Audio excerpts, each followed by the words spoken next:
இது ஃபர்ஸ்ட் மலேசியாவின் செய்திகள் உங்களுக்காக.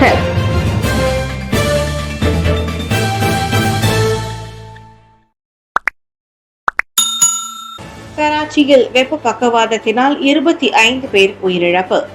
கடந்த 4 நாட்களாக பாகிஸ்தானின் தெற்கு துறைமுக நகரமான கராச்சியில் கடுமையான வெப்ப அலையினால் குறைந்தது 25 பேர் வெப்ப பக்கவாதத்தினால் உயிரிழந்துள்ளனர். மேலும் ஆயிரக்கணக்கானோர் மருத்துவமனையில் அனுமதிக்கப்பட்டுள்ளனர். மோசமான வெப்பத்தால் பல நோயாளிகள் நீரிழப்பினால் பாதிக்கப்பட்ட நிலையில் தொடக்கக்கட்ட சிகிச்சைக்கு பின்னர் வீடு திரும்ப அனுமதிக்கப்பட்டதாக மருத்துவர்கள் தெரிவித்தனர். இருப்பினும் இதய நோய் மற்றும் புற்றுநோய் போன்ற பிரச்சனைகள் உள்ள சில நோயாளிகள் தொடர் சிகிச்சைக்காக மருத்துவமனையில் இன்னும் சிகிச்சை பெற்று வருகின்றனர். கடந்த 3 நாட்களாக அதிகபட்ச வெப்பநிலை 40 செல்சியஸ் பாகையை தாண்டியதாக பாகிஸ்தான் வானிலை ஆய்வு மையம் தெரிவித்துள்ளது.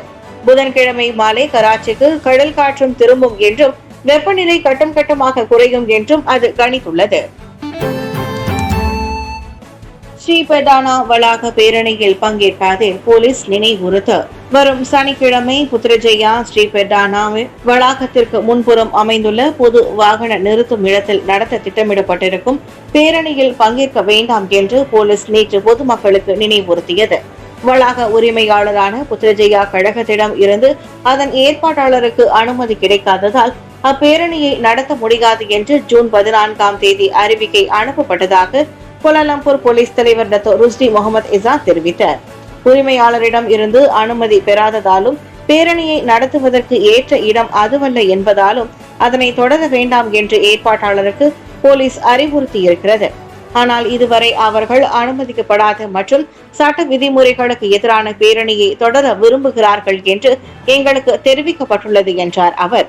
பேரணியில் பங்கேற்பதற்கு மக்களை அழைக்க பகிரப்பட்ட காணொலி தொடர்பில் பொதுமக்களிடம் இருந்து மொத்தம் 85 போலீஸ் புகார்கள் பெறப்பட்டதாக ருஸ்டி கூறினார். ஜபாலியா அகதிகள் முகாமில் 3 வான்வழி தாக்குதல்கள். புதன்கிழமை வடக்கு காசாவில் நெரிசல் மிகுந்த ஜபாலியா அகதிகள் முகாம் மீது மேற்கொள்ளப்பட்ட 3 வான்வழி தாக்குதல்களில் குறைந்தது 18 பேர் கொல்லப்பட்டதுடன் பலர் காயமடைந்துள்ளனர். தாக்குதல் நிகழ்ந்த இடத்திற்கு விரைந்த ஆம்புலன்ஸ்கள் காயமடைந்தவர்களை மீட்டதோடு கொல்லப்பட்ட 4 உடல்களையும் கண்டெடுத்ததாக மருத்துவமனை இயக்குநர் ஒருவர் தெரிவித்துள்ளார். 2 வெவ்வேறு பகுதிகளில் மேற்கொள்ளப்பட்ட தாக்குதலில் மேலும் 14 பேர் கொல்லப்பட்டனர். இத்தாக்குதலில் பாதிக்கப்பட்டவர்கள் கமால் எட்வான் மருத்துவமனைக்கு கொண்டு செல்லப்பட்டனர். சம்பந்தப்பட்ட தாக்குதலில் சிறுவர்களும் பெண்களும் கொல்லப்பட்டதாக கூறிய அம்மருத்துவமனையை சேர்ந்த மருத்துவர் ஹுசாம் அபு சாஃபியா அவர்கள் குறித்த விவரங்களை வெளியிட மறுத்துவிட்டார். இம்மாத தொடக்கத்தில் ஹமாஸ் மற்றும் இதர பாலஸ்தீன அமைப்புகளுடன் பல வாரங்களாக நீடித்த போரை தொடர்ந்து பல அழிவுகளை சந்தித்த பின்னர் வடக்கு காசாவில் உள்ள ஜபாலியா முகாமில் இருந்து இஸ்ரேலியர்கள் வெளியேற்றப்பட்டனர். இதனிடையே தாக்கப்பட்ட வடக்கு காசாவை அணுகுவதற்கு மனிதாபிமான அமைப்புகள் போராடி வருகின்றன. அரசாங்க சமூக ஊடகங்களில் 2022 உள்ளடக்க குறியீட்டின் பயன்பாடு மிகவும் முக்கியமானது. பொது சேவை ஊழியர்களுக்கான தனிப்பட்ட சமூக ஊடக பயன்பாட்டின் நெறிமுறைகள் உட்பட அரசாங்க சமூக ஊடகங்களில் 2022 உள்ளடக்க குறியீட்டின் பயன்பாடு மிகவும் முக்கியமானது. சமூக ஊடகங்களை தொழில் ரீதியாக கையாள்வது பணியாளர்கள், குடும்பம் மற்றும் தனி மனிதன் உள்ளடக்கிய சில குழுக்களின் தாக்கத்தை பற்றி சிந்திக்க வலியுறுத்தப்பட வேண்டும் என்று CMCF தொடர்பு மற்றும் பல்லூடக உள்ளடக்க மன்றத்தின் தலைமை நிர்வாக அதிகாரி மேஹிதா மஹமூத் தெரிவித்தார்.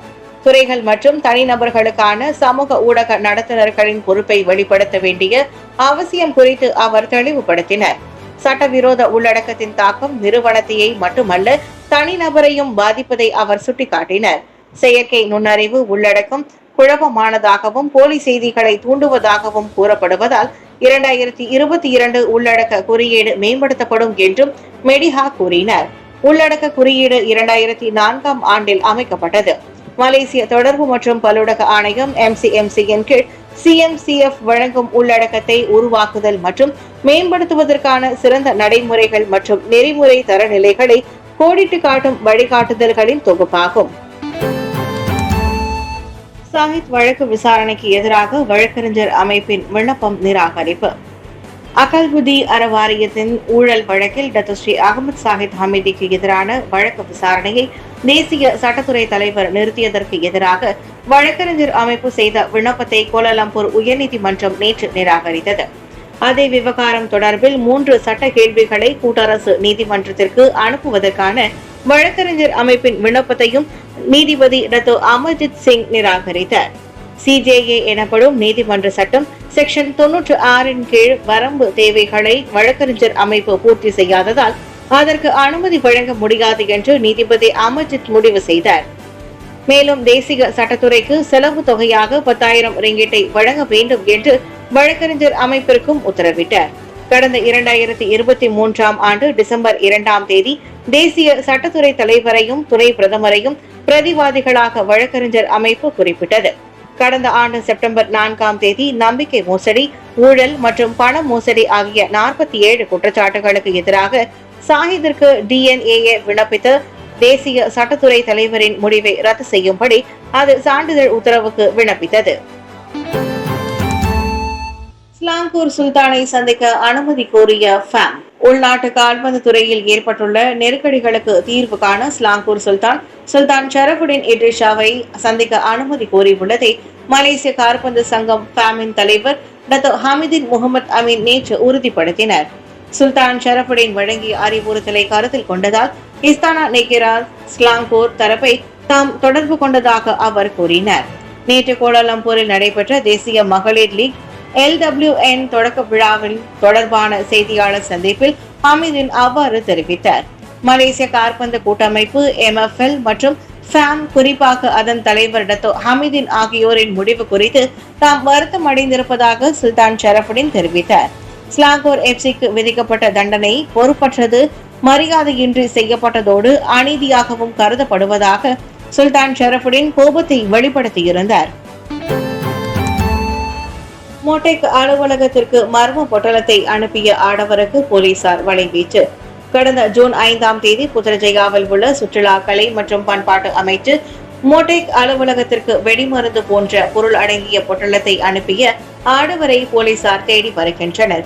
ஸ்லாங்கூர் சுங்கை பூலோவில் உள்ள பொருள் அனுப்பும் நிறுவனத்தில் அந்த சந்தேக நபர் முகமூடி அணிந்திருந்தது அந்த காட்சிகள் பதிவாகியுள்ளன.